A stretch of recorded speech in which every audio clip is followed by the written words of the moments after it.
Vamos a retomar desde el capítulo 14 a partir del versículo 18. Nosotros ya habíamos leído del 18 al 20. Estrictamente hablando tenemos que retomar desde el 21. Pero el tiempo se nos cortó en el medio del tema de Melquisedec, que quería terminar de cerrarlo ese tema. Leo desde el versículo 18 al 20. Y Melquisedec, rey de Salem, que era sacerdote de Dios, el Altísimo, hizo traer pan y vino y bendijo a Abraham diciendo, bendito sea Abraham de parte de Dios el Altísimo, creador del cielo y de la tierra. Bendito sea Dios el Altísimo, que entregó a tus enemigos en tus manos. Y Abraham le dio el diezmo de todo. ¿Se acuerdan que la vez pasada habíamos leído en relación con esto el capítulo 7 de la carta a los Hebreos? Melquisedec aparece, además, repito, esto ya lo habíamos dicho, en el Salmo 110, en el versículo 4. El Señor lo ha jurado y no se retractará, tú eres sacerdote para siempre a la manera de Melquisedec. Bueno, evidentemente, tanto para la tradición cristiana, para la primitiva comunidad cristiana en general, y para el autor de la carta a los hebreos en particular, la figura de Melquisedec fue clave, porque era una manera bíblica de reconocer en Jesucristo un nuevo sacerdocio. La carta a los hebreos, bueno, voy a hacer una simplificación, ¿no? Pero digo, entre otras cosas, lo que pretende mostrar es cómo Jesucristo representa la plenitud de todo lo que venía anunciándose en el Antiguo Testamento y de todas las instituciones propias del Antiguo Testamento. Por eso es que Jesucristo reemplaza el templo, reemplaza el sacrificio. Entonces, claro, el hablar de Jesucristo como sacerdote, que es la intención de la carta a los hebreos, le viene bárbara la figura de Melquisedec, un personaje que ni siquiera pertenece estrictamente al pueblo de Israel, pero a quien el padre de la fe de Israel, Abraham, le da el diezmo de todo, reconociendo la superioridad respecto de él. Entonces, hablar de no solo no es solo sacerdote, además es rey, identificación del sacerdocio con la realeza, y rey de Salem, o sea, rey de paz, que además está identificada con Jerusalén, lugar donde epicentro de la salvación desde la perspectiva cristiana. Bueno, tiene todos los elementos. Y en relación con la Eucaristía, que también hablábamos por la sorprendente similitud del pan y del vino, fíjense, obviamente la tradición cristiana ve en esto un anticipo, ¿no? Pero además, tengamos en cuenta que acá hay un banquete de alianza, lo dice explícitamente, es un banquete de alianza, no está considerado como un sacrificio. Y en la tradición cristiana, justamente la Eucaristía, si bien va a remitir al sacrificio, pero va a remitir al único sacrificio de Cristo. Por lo tanto, la Eucaristía en realidad es memorial de ese sacrificio. Bueno, los puntos en común son maravillosos. De aquí va a surgir además otra idea clave también para la tradición cristiana, que es que Jesucristo es el sumo y eterno sacerdote, pero además es el único sacerdote, porque es el único mediador entre Dios y los hombres. La Iglesia esto lo va a reconocer muy, muy claramente al nombrar a los sacerdotes, a lo que vulgarmente llamamos los curas, los sacerdotes, el nombre específico en realidad es ministros ordenados. ¿Por qué? Porque no obran por su propio poder, sino por el poder de Cristo, por eso actúan in persona Christi, en la persona de Cristo. Son sus ministros, son como los brazos largos de Cristo, igual que los ministros de un presidente, ¿no? Que cuando nosotros votamos, votamos al presidente y votamos a los legisladores. A los ministros no los votamos, porque en realidad ellos no tienen el poder lo tiene el presidente. Bueno, de una manera análoga, digo, acá está pasando lo mismo. Jesús es el único sacerdote, porque Él es el único que realiza el sacrificio, no a partir de un animal o de algo sacrificado, sino a partir de sí mismo. La figura de Melquisedec en este sentido es clave para la tradición, para la tradición cristiana. Y nos quedan los últimos versículos del capítulo 14, del 21 al 24. Entonces el rey de Sodoma dijo a Abraham: entrégame a las personas y quédate con los bienes. Pero Abraham le respondió: yo he jurado al Señor Dios, el Altísimo, creador del cielo y de la tierra, que no tomaré nada de lo que te pertenece, ni siquiera el hilo o la correa de una sandalia. Así no podrás decir: yo enriquecí a Abraham. No quiero nada para mí fuera de lo que mis servidores han comido. Solamente los hombres que me han acompañado, Aner, Escol y Manre, recibirán su parte. Bueno, a ver, la escena vuelve al encuentro con el rey de Sodoma que nos había dejado en el versículo 17. ¿Se acuerdan que habíamos dicho que seguramente estos pequeños versículos en relación a la tradición de Melquisedec habían sido agregados al relato? Están interrumpiendo el relato. Bueno, ahora justamente terminado lo de Melquisedec, continúa el relato.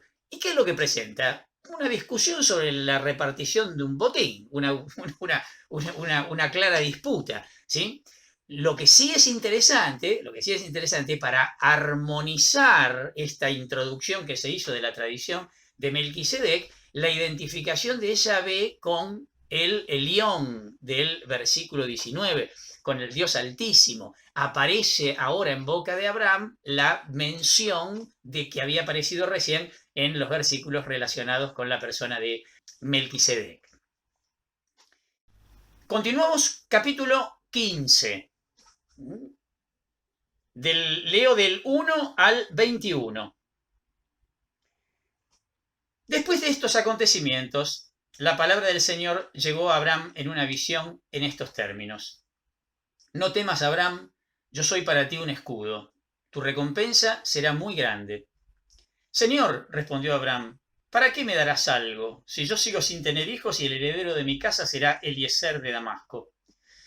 Después añadió: tú no me has dado un descendiente, y un servidor de mi casa será mi heredero.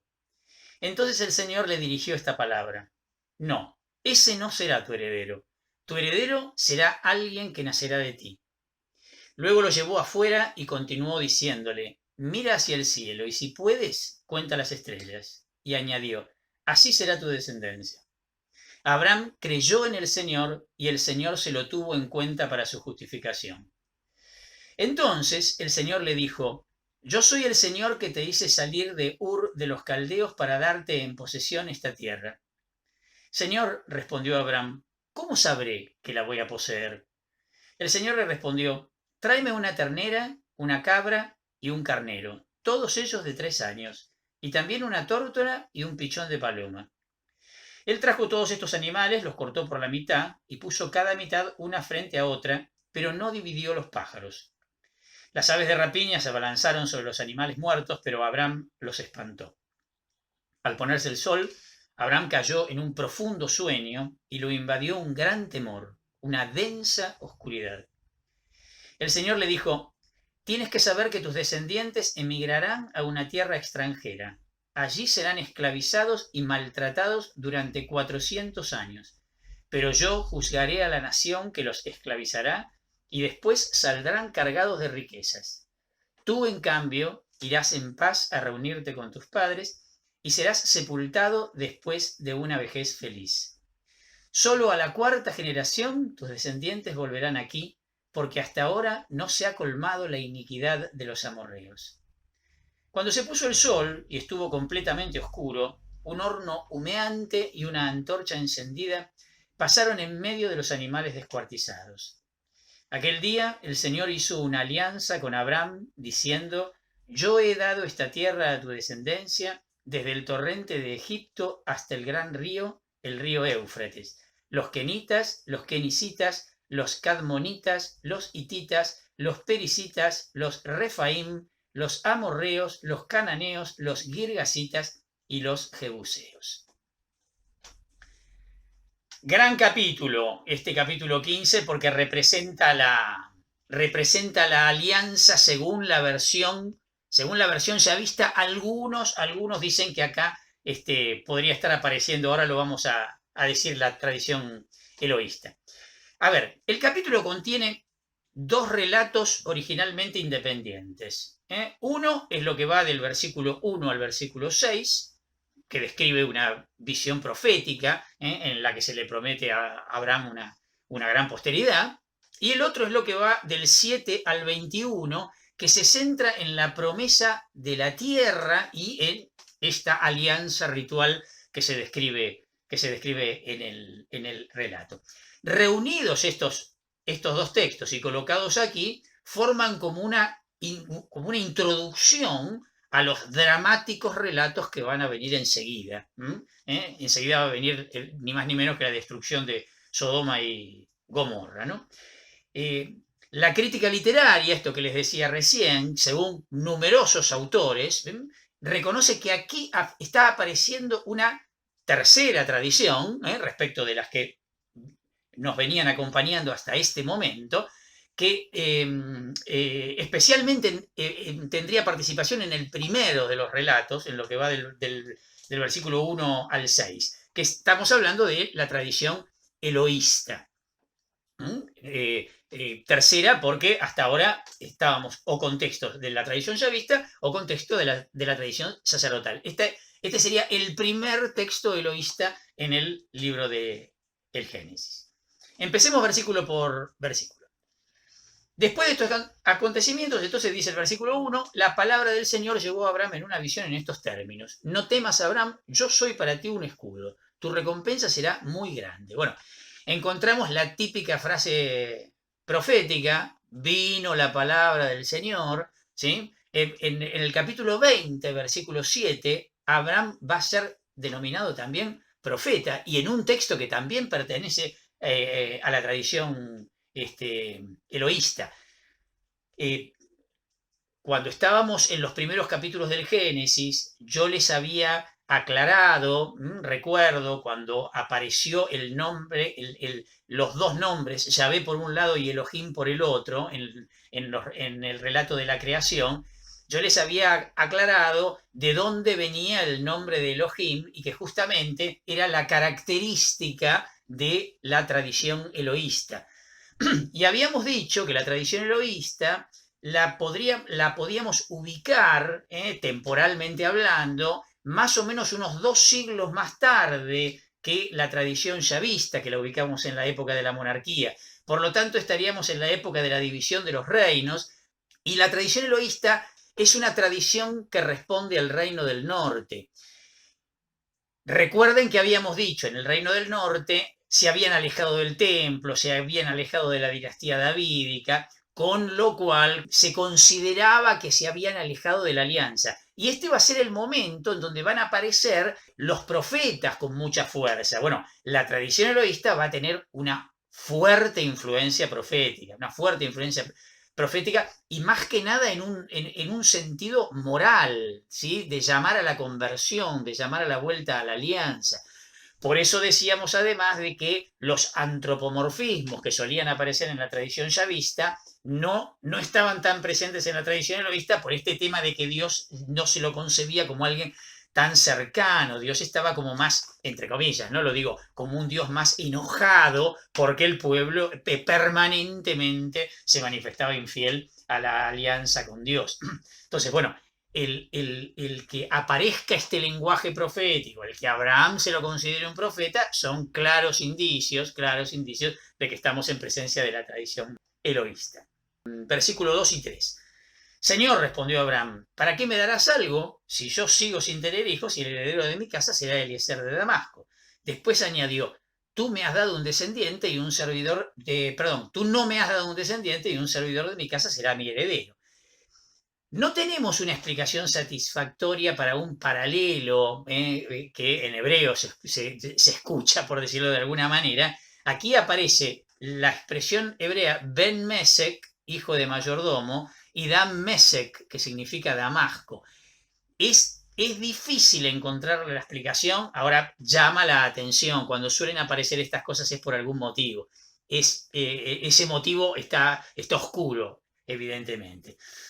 Y aquí se está aludiendo, evidentemente, a una costumbre propia del cercano Oriente, que la conocemos por el código de Nusi, según la cual un esclavo adoptado podía llegar a ser el heredero. Hubo un importante hallazgo arqueológico en lo que sería la Alta Mesopotamia, que fue muy curioso porque se descubrió gracias al seguimiento de una pista. Resulta que en un momento empezaron a aparecer que se estaban vendiendo unas tablillas en unos bazares de Kirkuk a los turistas, ¿sí? Entonces, el seguimiento de la pista, queriendo decir de dónde habían obtenido esas tablillas, condujo a este tel. ¿Se acuerdan que el tel era un montículo de arena, ¿no? Que fue excavado entre 1925 y 1931. El tel es valiosísimo porque se descubrieron en realidad 12 estratos de ocupación, como 12 distintas culturas, por decirlo de algún modo, desde tiempos prehistóricos, ¿no? Los dos estratos superiores, que se corresponden con la ciudad de Nusu, por eso se lo suele llamar las tablillas de Nusu o de Nusi, que sería el genitivo. Esos dos niveles superiores, el primero y el segundo, son de una gran importancia para todo el mundo bíblico, fundamentalmente, porque se descubrieron 4.000 tablillas escritas en caracteres cuneiformes, que su datación se ubica más o menos en el siglo XV a.C. Los textos de estas tablillas son una colección, por un lado, de archivos privados, pero también muchos públicos de 4 generaciones, y nos dan una información excelente de la vida política, de la vida económica, social del mundo antiguo, ¿no? Hay contratos, hay informes, fallos judiciales, bueno, y otro montón de textos. Un hallazgo arqueológico de estos verdaderamente grandes. Sigo, versículo 4 al 6. Entonces el Señor le dirigió esta palabra: no, ese no será tu heredero será alguien que nacerá de ti. Luego lo llevó afuera y continuó diciéndole: mira hacia el cielo y si puedes, cuenta las estrellas. Y añadió: así será tu descendencia. Abraham creyó en el Señor y el Señor se lo tuvo en cuenta para su justificación. A ver, si estos versículos son eloístas, como muchos sostienen, este podría ser el paralelo eloísta de el capítulo 12, versículo 1 al 3 de tradición yavista, en torno a la bendición de Abraham. Las tablillas de Nusi también estipulaban que el heredero adoptado debía pasar a segundo término si luego nacía un verdadero hijo, ¿sí? O sea que estamos en una situación que por ahí a nosotros nos parece extraña por la lejanía, pero perfectamente ajustada a tiempo y espacio. Bueno, la confianza de Abraham en la realización de una promesa que es humanamente irrealizable lo hace sumamente agradable a Dios, ¿no? Esto está claro. Ese versículo 6, Abraham creyó en el Señor. El creer, la palabra hebrea es amam, que en realidad sería como un permanecer firme, sería como aceptar con seguridad el plan de Dios. Digo esto porque nosotros a veces el concepto creer lo tenemos muy ligado a lo intelectual, ¿no? Creer que Dios existe. No. Este creer tiene que ver con algo mucho más existencial, es una toma de posición. Vieron que nosotros traducimos el amén, porque este es el origen de nuestra palabra amén, y nosotros traducimos el amén muy intelectual, que así sea, ¿no? Como diciendo, estoy de acuerdo con lo que decís, ¿no? Como una cosa, en eso creo. Y no, el verdadero origen es una cosa mucho más de fundamento, mucho más de fundamento. Bueno, ojo, en el Nuevo Testamento, tanto Pablo como Juan, la teología paulina y la teología juánica, explícitamente, cada vez que usan el creer, lo están usando en este sentido. Lo están usando en este sentido. Para Pablo, creer es estar identificado con la persona de Jesús. No creer que Jesús es el Hijo de Dios y como un concepto, como un concepto. No. Es una cuestión existencial. Bueno, acá tenemos Este es el origen de nuestro amén.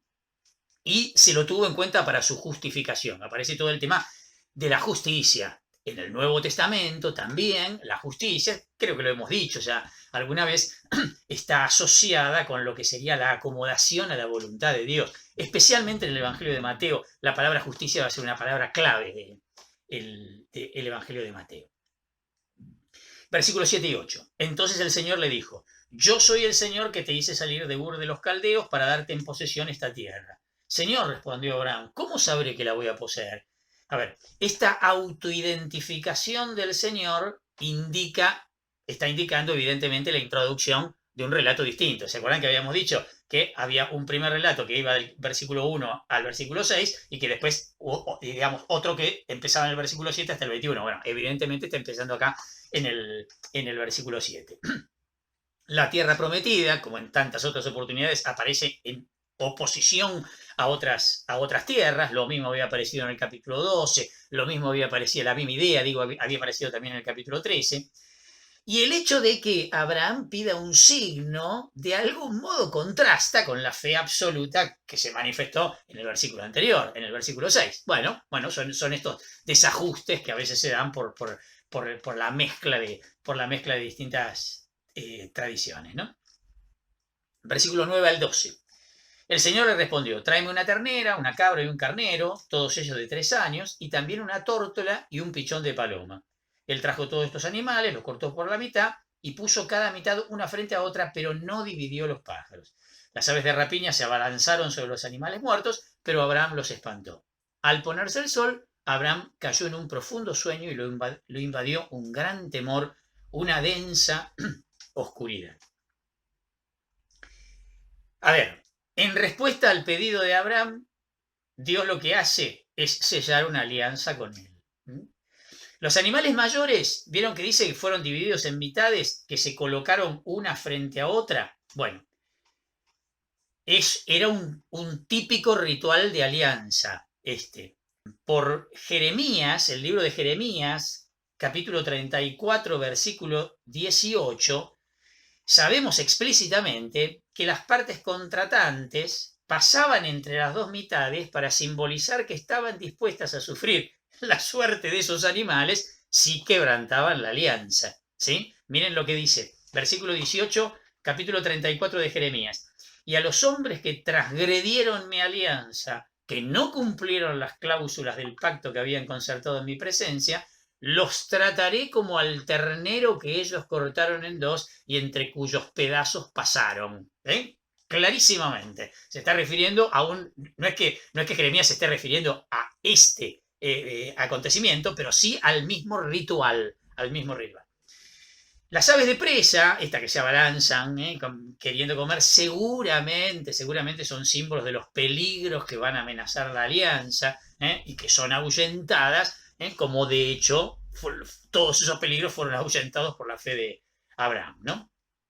El versículo 12 contiene todos los elementos típicos para expresar una intervención de orden divino, una intervención sobrenatural: la puesta del sol, el sueño profundo, el terror, la oscuridad, están todos los elementos acá. El sueño profundo la palabra hebrea es tardemá, no sé si se acuerdan, capítulo 2 del libro del Génesis, también de tradición yavista, cuando lo hace caer a Adán en un profundo sueño, justamente, ¿se acuerdan? Para sacarle la costilla. Bueno, se está utilizando la misma palabra. Se está utilizando acá exactamente la misma palabra. 13 al 16. El Señor le dijo: tienes que saber que tus descendientes emigrarán a una tierra extranjera. Allí serán esclavizados y maltratados durante 400 años. Pero yo juzgaré a la nación que los esclavizará y después saldrán cargados de riquezas. Tú, en cambio, irás en paz a reunirte con tus padres y serás sepultado después de una vejez feliz.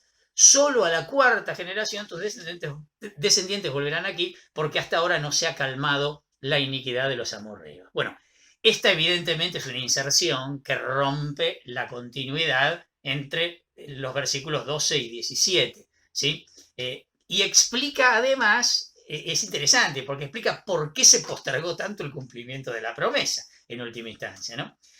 el redactor, ¿qué es lo que está haciendo? Está viendo acá la posterior opresión del pueblo en Egipto y la maldad de los amorreos, tal vez como concreciones históricas concretas de esas aves de presa, lo cual podría explicar que la inserción esté ubicada en este lugar y no en otro, ¿sí? Se acaba de mencionar a estas aves de presa.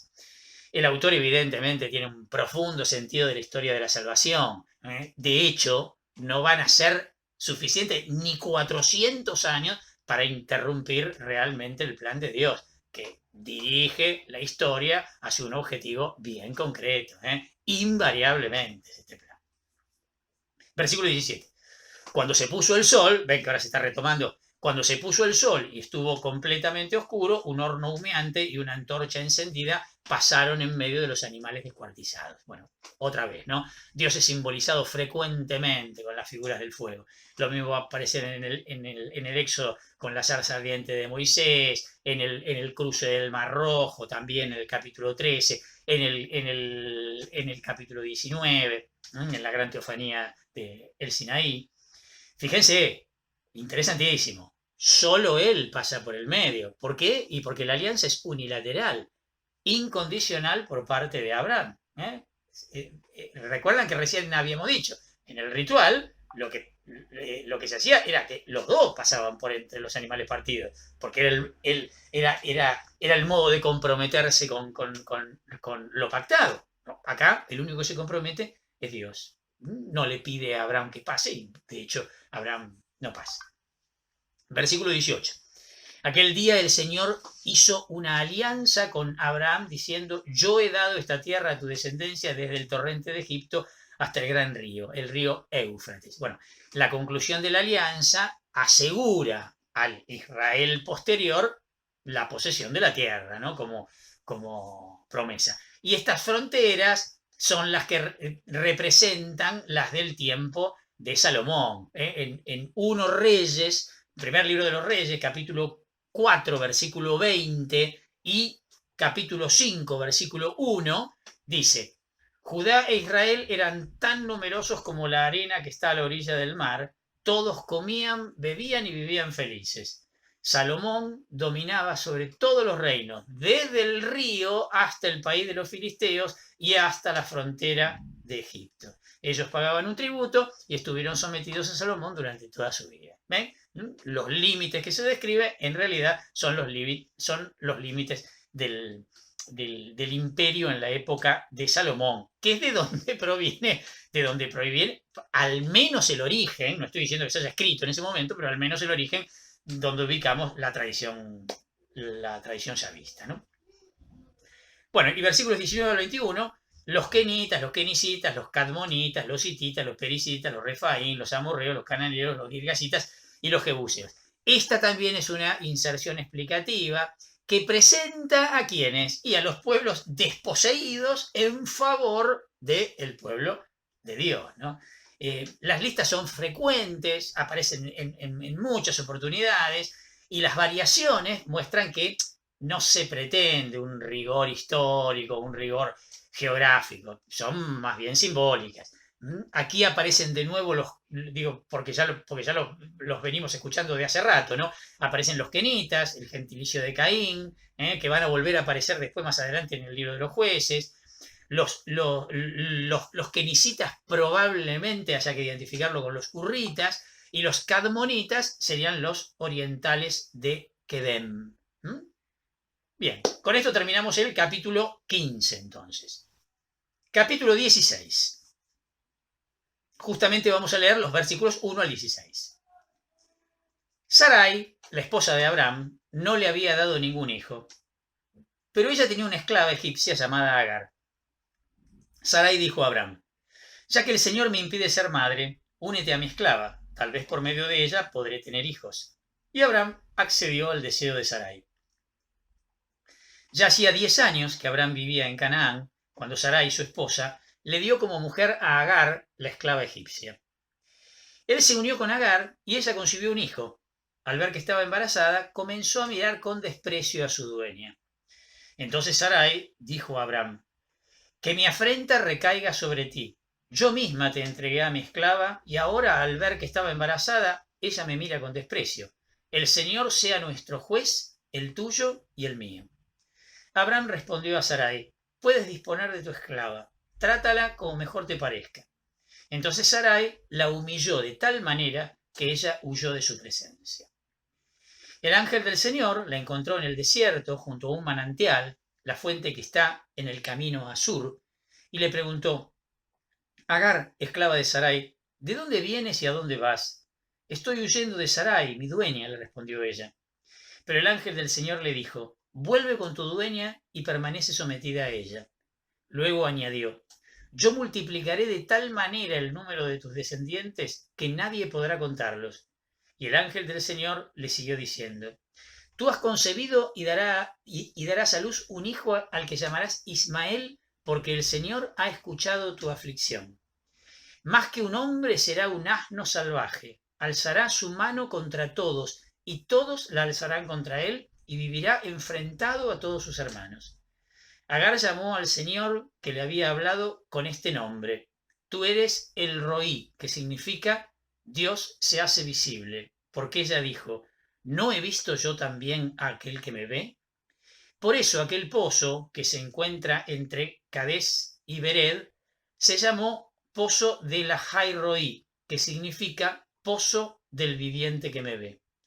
Después Agar dio a Abraham un hijo y Abraham lo llamó Ismael.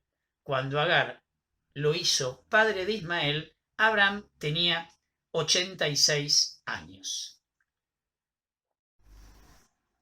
Este antiguo relato del capítulo 16 refleja la conexión entre los ismaelitas y la región meridional, la región sur de Canaán. En la versión eloísta, que va a aparecer en el capítulo 21, más adelante, el niño ya va a haber nacido, ¿sí? En ambos relatos se celebra, por decirlo de algún modo, como la gloria de los ismaelitas, pero sin referencia a la promesa hecha a Abraham. Esto es importante. La promesa hecha a Abraham está reservada para la descendencia que será Isaac, la descendencia que será el hijo de la promesa.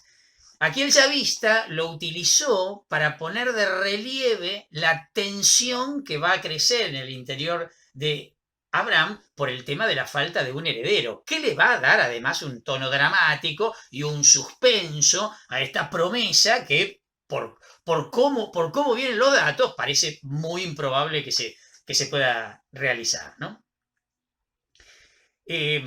Vamos leyendo despacito. Sarai, la esposa de Abraham, no le había dado ningún hijo, pero ella tenía una esclava egipcia llamada Agar. Sarai dijo a Abraham, ya que el Señor me impide ser madre, únete a mi esclava, tal vez por medio de ella podré tener hijos, y Abraham accedió al deseo de Sarai. Ya hacía 10 años que Abraham vivía en Canaán, cuando Sarai, su esposa, le dio una mujer, Agar, la esclava egipcia. A ver, la breve indicación del versículo 1 es muy importante en todo el contexto. De hecho, algunos textos mesopotámicos recuerdan esta costumbre. Creo que ya lo habíamos dicho también, ¿no? El hijo de la criada era considerado como hijo legal de la esposa. Digo, para nosotros nos parece una barbaridad esto, pero lo tenemos que tener en cuenta dentro del contexto. Piensen ustedes, digamos, metan en la coctelera todo esto que voy a decir. Primero y principal, se creía que la simiente la ponía el varón. De ahí viene la expresión semen. La simiente la ponía el varón. La vida la ponía el varón. Punto número 1. Punto número 2. El esclavo era posesión del amo. Le pertenecía al amo. Por lo tanto, todo lo del esclavo era obviamente pertenencia también del amo. Unan estas dos cosas. Si la simiente la pone el varón y la esclava es posesión de la dueña, por lo tanto, el hijo de la esclava es absolutamente hijo del varón y además es hijo de la mujer, porque es posesión suya. Con lo cual, dentro dentro de los criterios de la época, entra perfecto esto.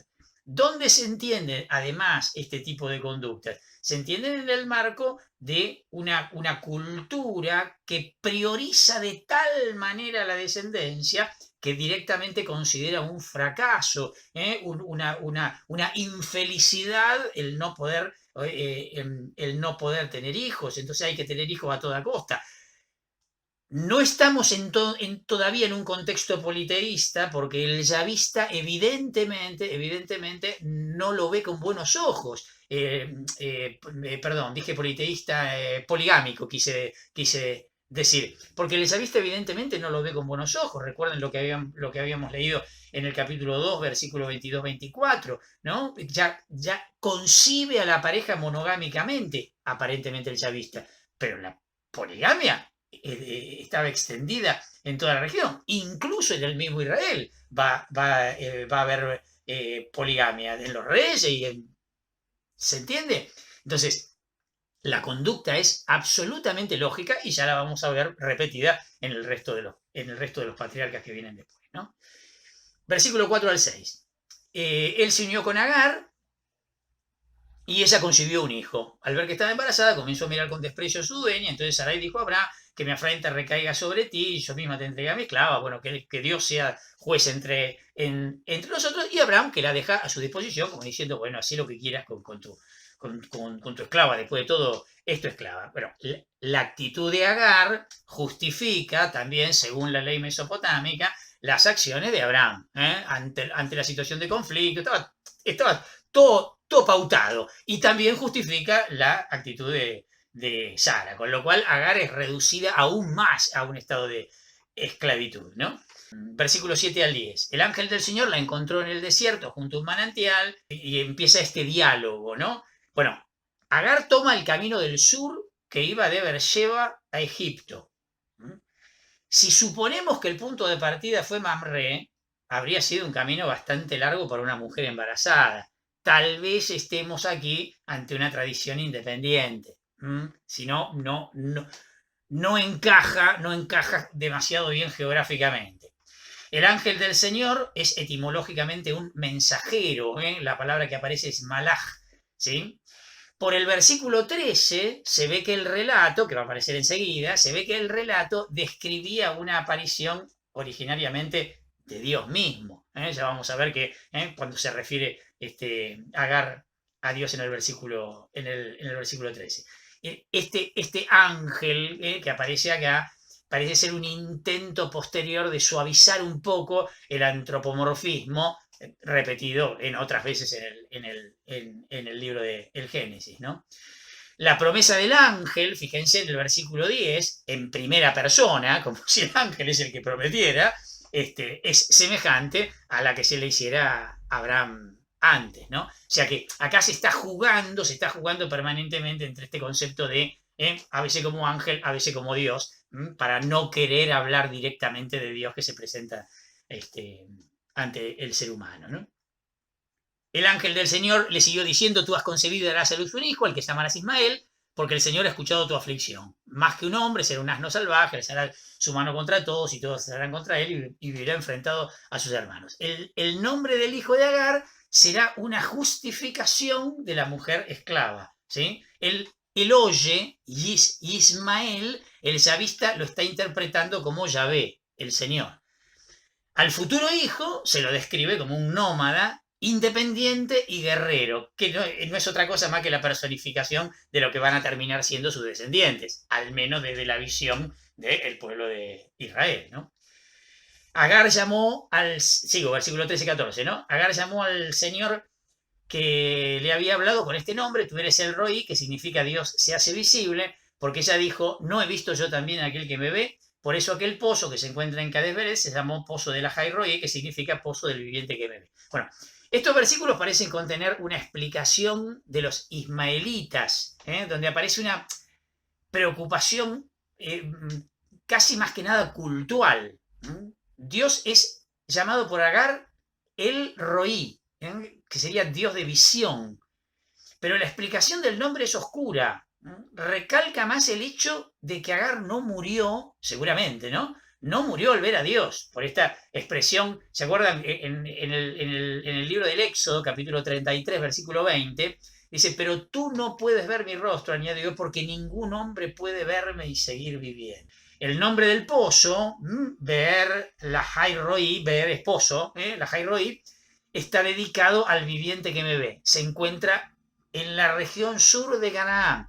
Van a ver que va a volver a aparecer frecuentemente este pozo. Especialmente lo vamos a encontrar en la tradición de Isaac. Ya veremos más adelante. Versículos 15 y 16. Después Agar dio a Abraham un hijo y Abraham lo llamó Ismael. Cuando Agar lo hizo padre de Ismael, Abraham tenía 86 años. El salmista no relató el nacimiento como tal de Ismael, o bueno, o como mínimo el relato no se ha conservado, ¿no? La conclusión actual, este último versículo, es del estilo típico sacerdotal, o sea que evidentemente es un añadido sacerdotal, supone que Agar retorna a la casa de Abraham, cosa que de hecho, si se acuerdan, había sido anticipada en el versículo, en el versículo 9. Ya, ¿no? Capítulo 17. El capítulo 17 es el equivalente al capítulo 15 que habíamos leído antes. El capítulo 15, que era de tradición elohista yavista, describía la alianza de Dios con Abraham según estas tradiciones. Ahora vamos a tener la versión sacerdotal de la alianza de Dios con Abraham. Lo leo completo como hacemos siempre y después vamos despacito. Cuando Abraham tenía 99 años, el Señor se le apareció y le dijo, yo soy el Dios Todopoderoso, camina en mi presencia y sé irreprochable. Yo haré una alianza contigo y te daré una descendencia muy numerosa.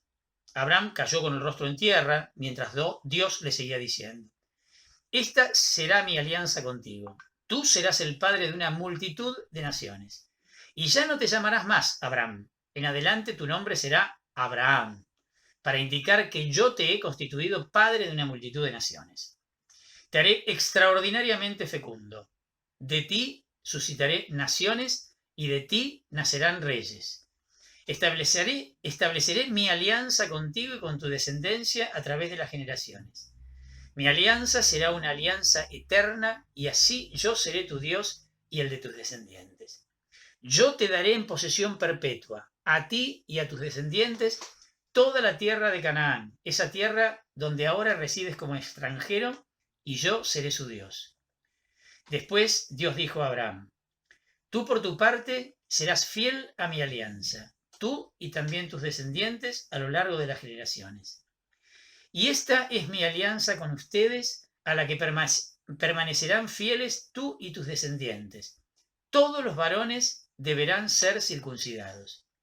Circuncidarán la carne de su prepucio y ese será el signo de mi alianza con ustedes.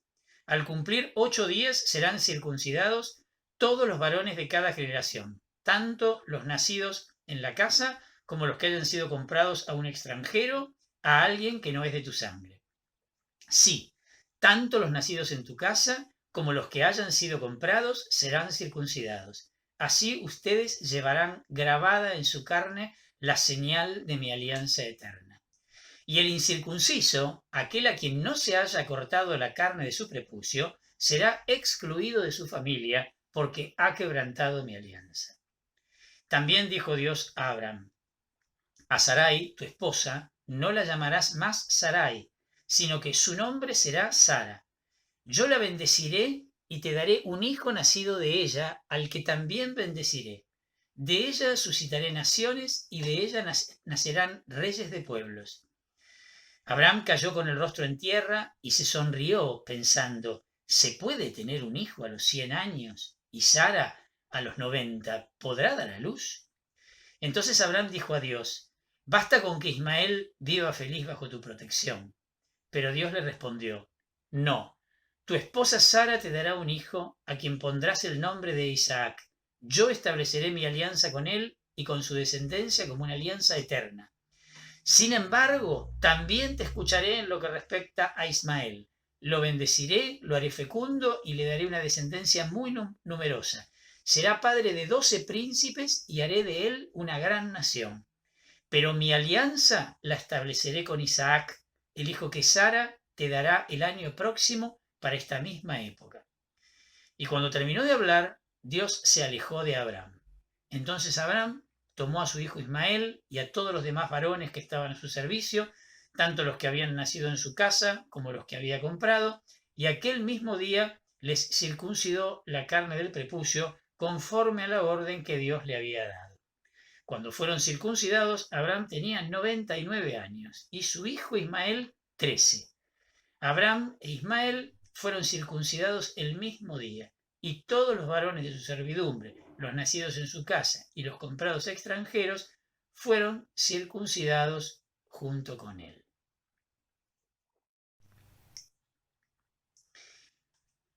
Este capítulo en realidad contiene dos relatos sacerdotales. Uno, lo que va del versículo 1 al 14, que se corresponde, como decíamos antes, con el relato yavista de la alianza del capítulo 15. Y el otro, del 15 en adelante, que corresponde al anuncio yavista del nacimiento de Isaac, que todavía no lo leímos, que va a aparecer un poquito más adelante, en el próximo capítulo, en el capítulo 18, del versículo 1 al 5. Tanto la tradición yavista como la tradición sacerdotal coinciden en los hechos fundamentales, pero la teología de la sacerdotal pretende ser un poco más profunda, ¿sí? La escena se centra plenamente en Dios, minimizando a la nada la participación humana, prácticamente. Abraham lo único que hace es echarse el rostro en tierra y reírse y comentar algo bajito, ¿no? Casi nula es su participación. La solemnidad, la preocupación ritual, el estilo, el vocabulario, bueno, no dejan dudas de que estamos ante un texto de tradición sacerdotal. Esta alianza marca para el sacerdotal el tercer gran escalón de la historia de la salvación, después de la alianza con Adán y con Noé. ¿Se acuerdan, no? Las que van sumando las grandes instituciones que le dan la identidad al pueblo de Israel. En la alianza con Adán, el sábado. En la alianza con Noé, la prohibición de comer animales con sangre. Y ahora apareció la tercera institución clave de la identidad israelita, que es la circuncisión. Todos textos de tradición sacerdotal. Se revela un nuevo nombre divino, fíjense en el versículo 1, la revelación del nombre de Yahvé va a señalar entonces el periodo final, cuando lleguemos al Éxodo, en Éxodo 6, versículo del 3 al 6, dice: yo me aparecí a Abraham, a Isaac y a Jacob como el Dios Todopoderoso, pero no me di a conocer a ellos con mi nombre el Señor. También establecí mi alianza con ellos para darles la tierra de Canaán, esa tierra donde ellos residieron como extranjeros. Y cuando escuché los gemidos de los israelitas esclavizados por los egipcios, me acordé de mi alianza. Por eso anuncia esto a los israelitas: yo soy el Señor, yo los libraré de los trabajos forzados que les imponen los egipcios, los salvaré de la esclavitud a que ellos los someten y los rescataré con el poder de mi brazo, infligiendo severos y justos castigos. La tradición sacerdotal va a ser fiel allá, porque la tradición sacerdotal no cometió el anacronismo que nos viene acostumbrado la tradición yavista de ya poner el nombre de Yahvé en los relatos antiguos. La tradición sacerdotal no lo nombra de ese modo a Dios. Lo tiene reservado para los acontecimientos del Éxodo, porque ese será el nombre revelado a la persona de Moisés en orden a los acontecimientos del Éxodo. Para el sacerdotal, la historia humana participa de la solemnidad y el orden de una procesión litúrgica. ¿Se acuerdan que habíamos dicho cuando analizábamos el capítulo 1 del libro del Génesis, que la creación misma estaba contada como una procesión litúrgica? Bueno, de la misma manera, con esa concepción va a relacionar la misma historia de la salvación. Bueno, esto como introducción general. Vamos despacito. Cuando Abraham tenía 99 años, el Señor se le apareció y le dijo: yo soy el Dios Todopoderoso, camina en mi presencia y sé irreprochable. Yo haré una alianza contigo y te daré una descendencia muy numerosa. Dios se revela ahora entonces como, lo decíamos recién, el Dios Todopoderoso, en realidad, concretamente, como el Shaddai, que por su etimología significa precisamente el Dios de la montaña, que seguramente es un nombre mesopotámico.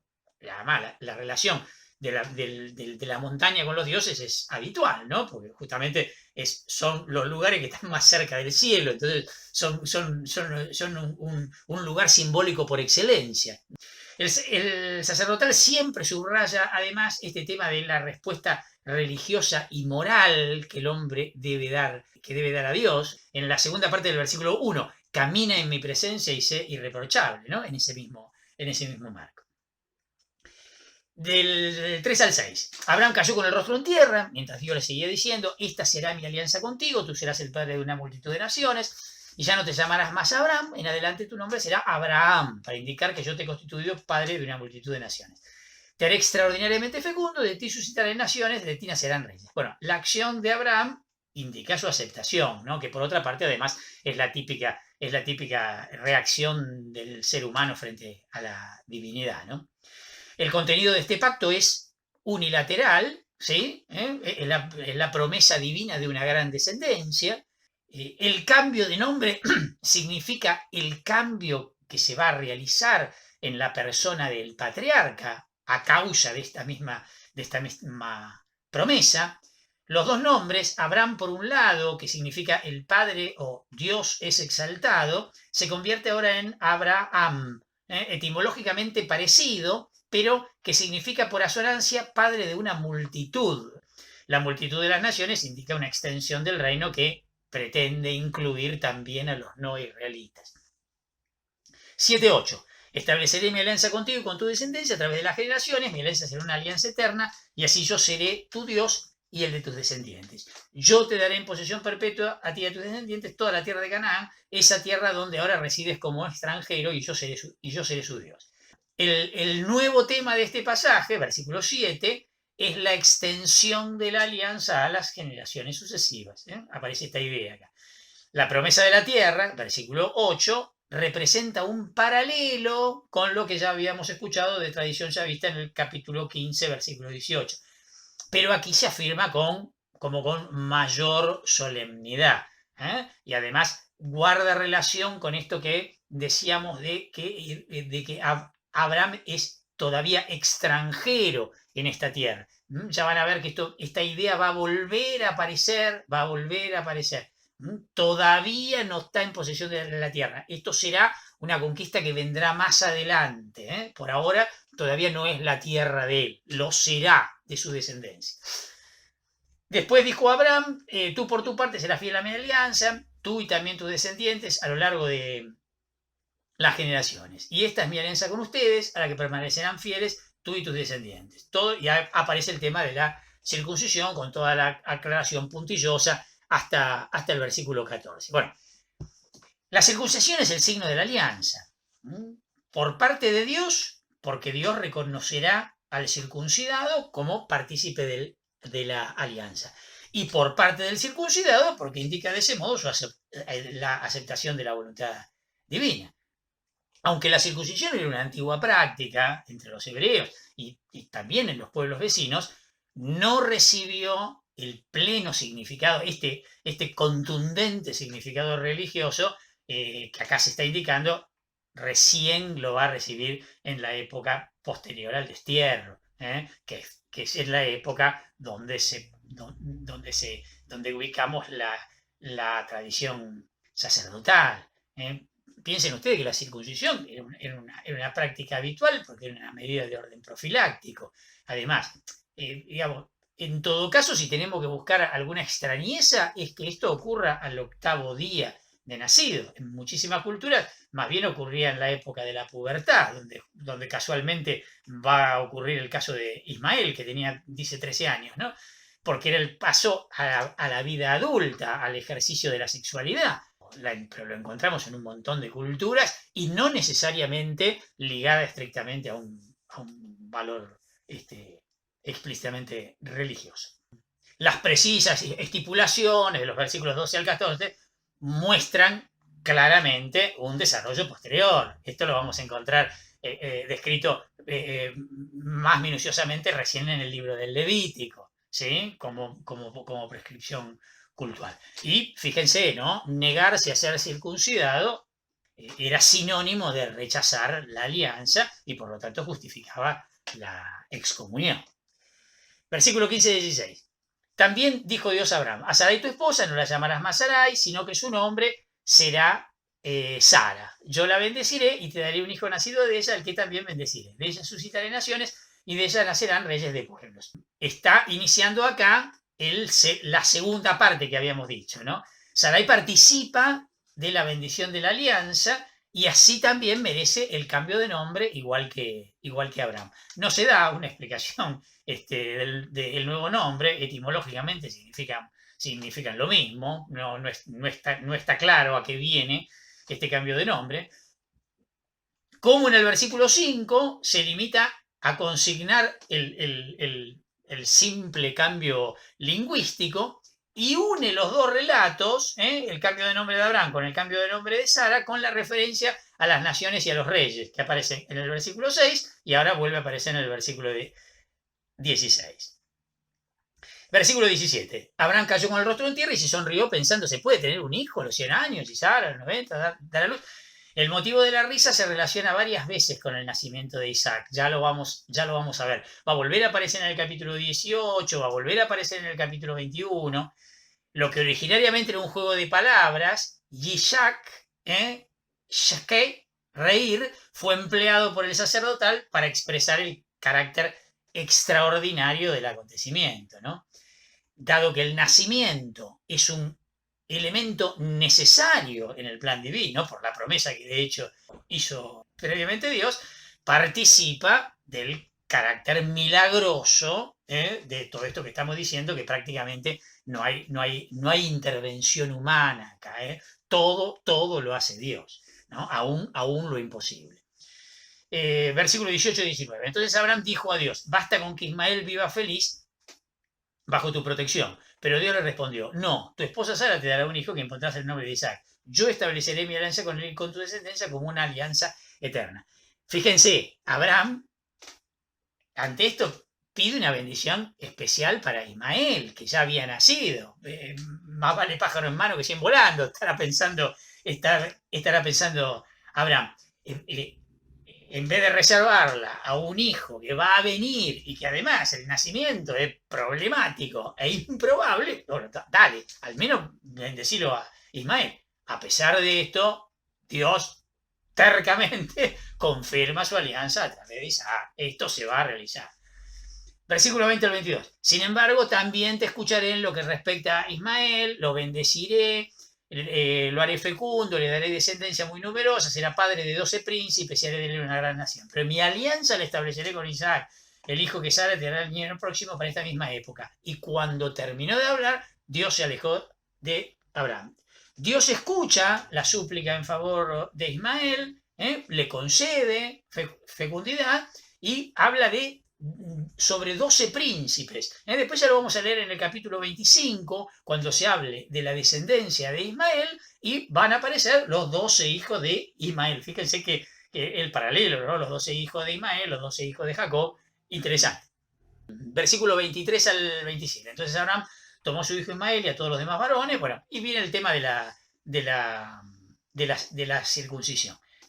Típico sacerdotal, la descripción cuidada del cumplimiento por parte de Abraham de todo lo que Dios le había ordenado entre los versículos 11 y 14, ¿no? Esto deja en claro la importancia que tiene para la tradición sacerdotal el rito, por un lado, y por otro lado, la aceptación absoluta y minuciosa por parte de Abraham, ¿no? Dado que el sacerdotal también había puesto el nacimiento de Ismael cuando Abraham tenía 86 años, capítulo 16, versículo 16, ahora advierte que el niño tiene 13 años y su padre 99. ¿Ya? Viene contando coherentemente, prolijamente viene contando.